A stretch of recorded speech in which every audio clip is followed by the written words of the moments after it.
setia dalam kerasulan, tulus dalam pelayanan, mempedulikan kaum menderita.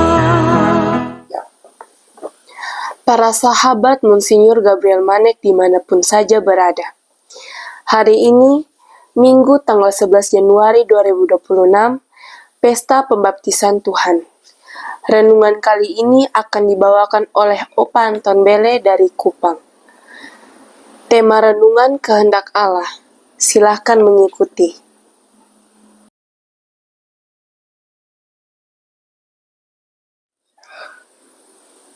Inilah Injil suci menurut Matius, dimuliakanlah Tuhan. Ketika Yohanes membaptis di Sungai Yordan, datanglah Yesus dari Galilea ke sana untuk dibaptis olehnya. Tetapi Yohanes mencoba mencegah dia, katanya, "Akulah yang perlu dibaptis olehmu. Namun, malah engkau yang datang kepadaku."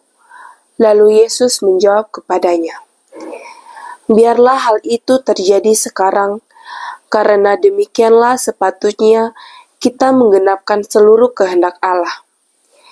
Yohanes pun menurutinya. Sesudah dibaptis, Yesus segera keluar dari air, dan pada waktu itu juga langit terbuka. Ia melihat Roh Allah seperti burung merpati turun ke atasnya, lalu terdengarlah suara dari surga yang mengatakan, "Inilah putraku yang terkasih, kepadanyalah aku berkenan." Demikianlah sabda Tuhan, terpujilah Kristus.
Para sahabat Monsinyur Gabriel Manek.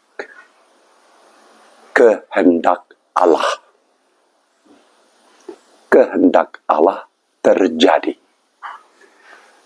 Para sahabat, hari ini Minggu, tanggal 11 Januari 2026, pesta pembaptisan Tuhan. Tuhan dibaptis di Sungai Yordan oleh Yohanes Pembaptis. Itu dikisahkan dalam Injil Matius bab 3 ayat 13 sampai 17 yang dibacakan tadi. Dan satu ayat yang sangat menarik untuk renungan kali ini dengan tema kehendak Allah. Ayat itu saya kutip, yaitu Matius bab 3 ayat 15. Lalu Yesus menjawab kepadanya, biarlah hal itu terjadi sekarang, karena demikianlah sepatutnya kita menggenapkan seluruh kehendak Allah. Kehendak Allah. Jadi para sahabatku, itu peristiwa pembaptisan Yesus di Sungai Yordan oleh Yohanes Pembaptis, itu peristiwa luar biasa. Yohanes sendiri tidak mengerti, sehingga dia menolak. Mana mungkin Yesus, engkau datang kepada saya untuk saya membaptis engkau. Yesuslah yang harus membaptis saya. Ini menurut pemikiran Yohanes. Ya, itulah pemikiran kita semua. Mana mungkin waktu itu Yohanes pun percaya bahwa Yesus ini bukan manusia biasa. Dia putra Allah. Dan tiba-tiba minta dibaptis. Maka Yohanes katakan tidak. Tetapi Yesus sendiri yang katakan ini harus terjadi. Yohanes, engkau baptis saya supaya terjadilah seluruh kehendak Allah. Kehendak Allah berarti Allah punya kehendak. Dan untuk kita, para sahabat, seluruh hidup kita ini, sampai sekarang, siapapun saja yang ikuti renungan ini, saya yang membawakan renungan ini, kita semua harus sadar bahwa kehidupan kita ini, itu adalah kehendak Allah. Allah yang menghendaki bahwa saya lahir, Anda lahir, dia lahir, mereka lahir, besar, dan menghayati hidup ini sampai usia sekian, sampai meninggal dunia. Itu kehendak Allah. Tidak ada satu manusia pun yang menghendaki dirinya sendiri. Saya mau jadi ini, saya mau jadi ini. Itu kehendak kita. Saya mau dapat ini, saya mau dapat ini. Itu semua kehendak kita. Tetapi kehendak Allah untuk kita itu kita tidak bisa mengerti. Seperti Yohanes juga tidak bisa mengerti. Oh, kehendak Allah begitukah? Tetapi Yohanes Pembaptis taat.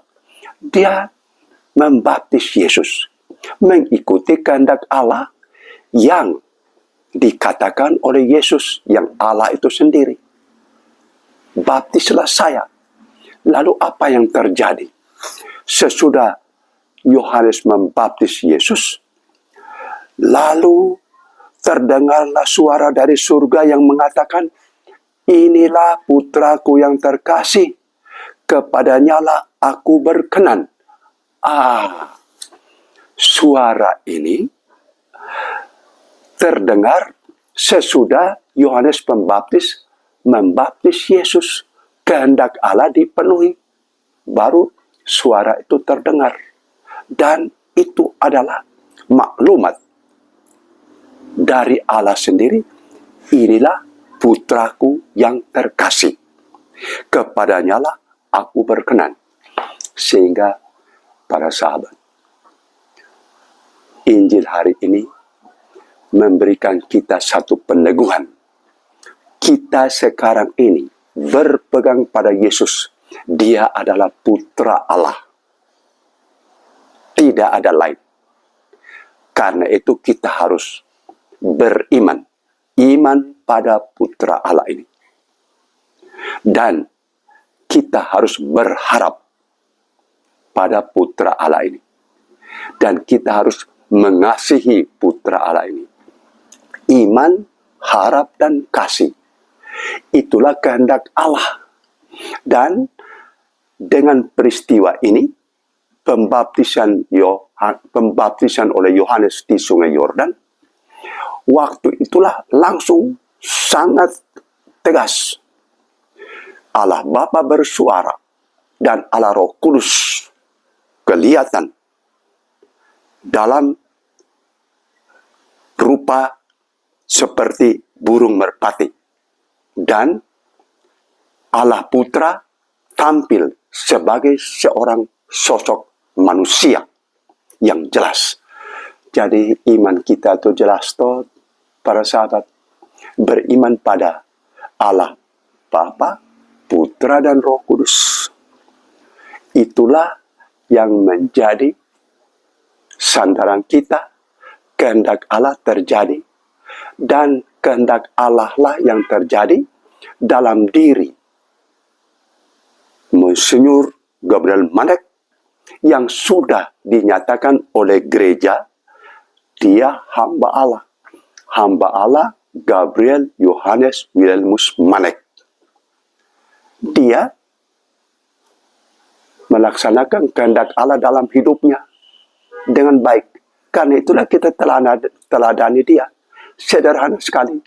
Jadi para sahabat Monsinyur Gabriel Manek, komunitas SMGM dimanapun saja berada, jangan ragu-ragu bergabung dalam komunitas ini dengan tujuan meneladani hamba Allah Gabriel Yohanes Wilhelmus Manek dan juga berdoa supaya proses beatifikasi itu mulai dari hamba Allah Servus Dei sekarang, kemudian menjadi venerabilis yang patut dihormati, lalu kemudian menjadi beatus, beato yang berbahagia, dan yang terakhir sanctus, santo artinya yang kudus. Inilah yang menjadi tujuan utama kita berkomunitas dalam SMGM, Sahabat Monsinyur Gabriel Manek. Ya Allah, Bapa, Putra, dan Roh Kudus, kehendak-Mu lah yang kami ikuti dan laksanakan dalam hidup kami. Berkatilah kami. Amin. Para sahabat Monsinyur Gabriel Manek yang dikasihi Tuhan, kita siap meneladani hamba Allah Gabriel Yohanes Wilhelmus Manek dalam hidup kita. Mari kita berdoa agar proses beatifikasi berjalan lancar sesuai kehendak Tuhan. Bunda Maria mendoakan kita. Amin. Semangat melayani dengan sepenuh